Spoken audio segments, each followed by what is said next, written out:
Oui, bonjour, et voici une introduction peut-être informelle euh, du logiciel Adobe Flash CS5.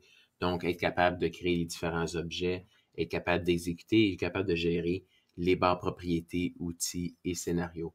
Donc, il faut comprendre qu'au point de départ, Flash est un logiciel d'animation dans lequel on peut insérer du code pour personnaliser notre programme. Et chacune des barres à l'intérieur sont personnalisables et tu peux les déplacer selon tes préférences.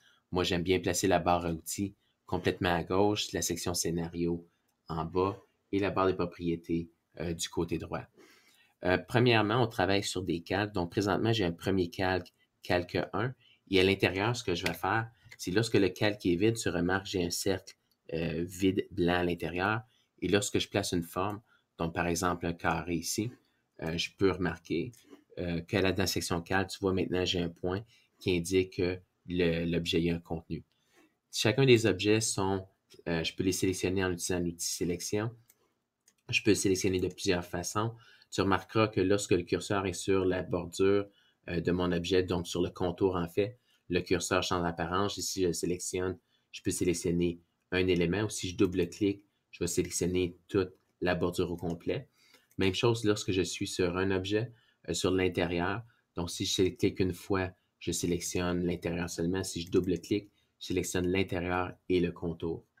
La barre de propriété va être modifiée tout dépendant de l'objet qui est sélectionné.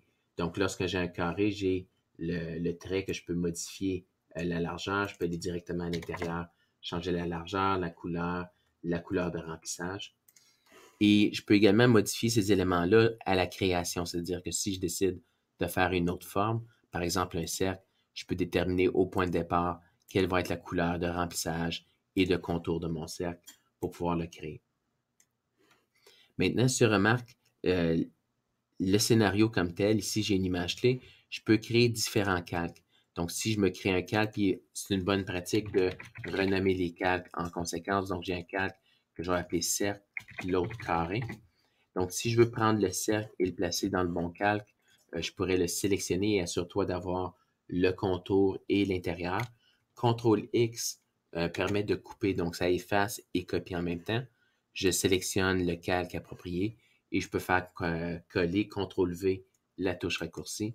Et là, je remarque que maintenant, j'ai mon carré sur le calque du bon calque carré. Et je peux utiliser ici l'œil qui permet de visualiser chacun des calques les uns après les autres.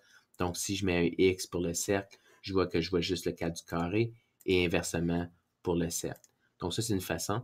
L'autre chose, des fois, à un moment donné, qu'on va vouloir faire, c'est verrouiller un calque. Donc, si je verrouille le calque cercle et en fait les deux calques, en fait, je ne peux plus faire de modification ici. Si tu remarques, les calques sont verrouillés. Je vais avoir un message qui va s'afficher en conséquence. Donc, ça peut être pratique lorsque tu ne veux pas modifier un calque ou un autre. Maintenant, pour créer des animations, il y a deux touches. En fait, il y a deux types d'images. Il y a des images et des images clés. La touche raccourcie pour créer des images, c'est F5. Donc, je pourrais placer mon curseur à un endroit ici. Je clique sur F5. Ça ajoute la séquence. Par défaut, si je sélectionne l'arrière-plan, j'ai les paramètres de défaut de mon projet. Donc, je vois ici l'image par seconde, c'est 24. Donc, en réalité, 24 images correspondent à une animation de 1 seconde. Si j'arrête jusqu'à 48, j'aurai une animation de 2 secondes. Donc, si je remarque ici, le cercle a disparu. Pourquoi? C'est qu'à l'image, disons par exemple 20, j'ai seulement l'image du carré qui est visible et je dois redescendre ici jusqu'à l'image 1 pour revoir mon cercle. Donc, si je veux voir le cercle, par exemple, jusqu'à l'image 15, je peux cliquer F5. Donc, là, l'image 1 jusqu'à 15, je vois le cercle. Dès que je tombe à l'image 16, l'image n'est plus visible. L'autre chose également, l'autre type d'image, c'est les images clés. Une image clé, la touche raccourcie, c'est F6. Donc, si je clique sur F6, ici, ce que je permets de faire, c'est de créer une modification.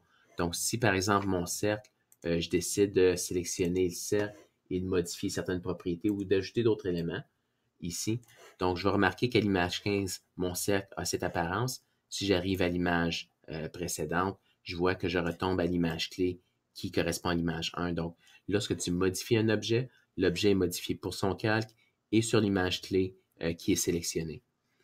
Si par exemple, j'ajoute une image jusqu'à 25, donc là, je vais voir mon animation apparaître de 1 jusqu'à 14 et à 15, j'ai mon changement. Pour visualiser le résultat final, c'est dans Contrôle, on peut tester l'animation, les touches raccourcies Contrôle Enter. Et ce que ça permet de voir, c'est justement le résultat final de ton programme. Donc, on voit bien l'animation s'exécuter.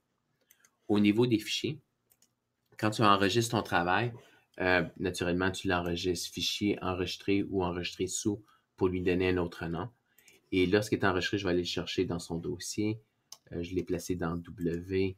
J'ai créé dans ICS4U. J'ai un dossier qui s'appelle Frequent Ask Question. Et ici, au point de départ, ton travail, ton résultat, c'est le fichier FLA qui contient toutes les animations. Donc, si tu veux réouvrir ton travail, c'est ce fichier-là, interface.fla, que tu dois ouvrir avec l'icône qui correspond.